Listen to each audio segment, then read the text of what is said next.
నిన్న పవన్ కళ్యాణ్ గారు వరంగల్‌లో అనారోగ్యంతో బాధపడుతున్న ఒక అభిమాని ఇంటికెళ్ళి, అతన్ని పరామర్శించి, ఆ కుటుంబానికి కావాల్సిన అవసరాలు తీర్చే విధంగా ఆయనకైతే మాటిచ్చారు భయ్య. సో, దీని మీద కూడా కొంతమంది రాజకీయ నాయకులు ఇష్టానుసారంగా పవన్ కళ్యాణ్ గారిపై మాట్లాడడం అనేది నిజంగా రాజకీయం అంటే ఇంత వరస్ట్‌గా ఉంటుందనిపిస్తుంది. దీనిపై పెర్ని నాని గారు మాట్లాడుతూ, ఎక్కడో తెలంగాణలో "అన్నా నేను బాధపడుతున్నానంటే వెళ్లి పరామర్శించారు. ఆంధ్రాలో ఎందుకు పరామర్శించలేదు" అనే కొన్ని చౌకోబారు వ్యాఖ్యలు చేశారు. లిటరల్లీ చెప్తున్నా, ఒరేయ్! బాధలో ఉన్నోడికి ఆంధ్ర ఏంటి? తెలంగాణ ఏంటి?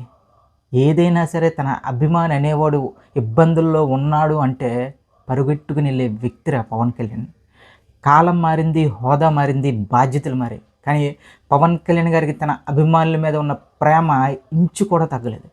ఆయనలా సహాయం చేసే గుణం ఉంటే సహాయం చేయాలి గానీ, సహాయం చేస్తున్న వ్యక్తి మీద కూడా మీరు ఇలాంటి కామెంట్స్ చేస్తున్నారు, ఇలాంటి మాటలు మాట్లాడుతున్నారంటే, అలాంటి రాజకీయ నాయకులతో పాటు కళ్యాణ్ గారంటే ఇష్టం లేని కొంతమంది మాట్లాడుతున్న మేధావులకు చెప్పేదేంటంటే, మీరు ఎంత తగ్గించాలని చూస్తే కళ్యాణ్ గారి వ్యక్తిత్వం అంత పెరుగుతుంది రోజుకి.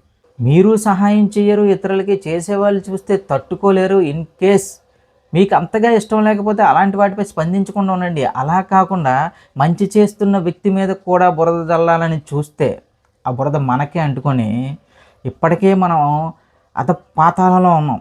సో, ఇలానే కంటిన్యూ చేసుకుంటూ వెళ్తే కనుమరుగైపోతాం. పవన్ కళ్యాణ్ అనే వ్యక్తి ఒక మంచి పని చేస్తున్నప్పుడు మంచి అని చెప్పండి, చెడు చేస్తున్నప్పుడు చెడు అని చెప్పండి. అంతేకాని మంచి చేస్తున్నప్పుడు కూడా చెడు చేస్తున్నాడనే ప్రచారం గాని చేస్తే, ఆ దేవుడు చూస్తూ ఊరుకోడు.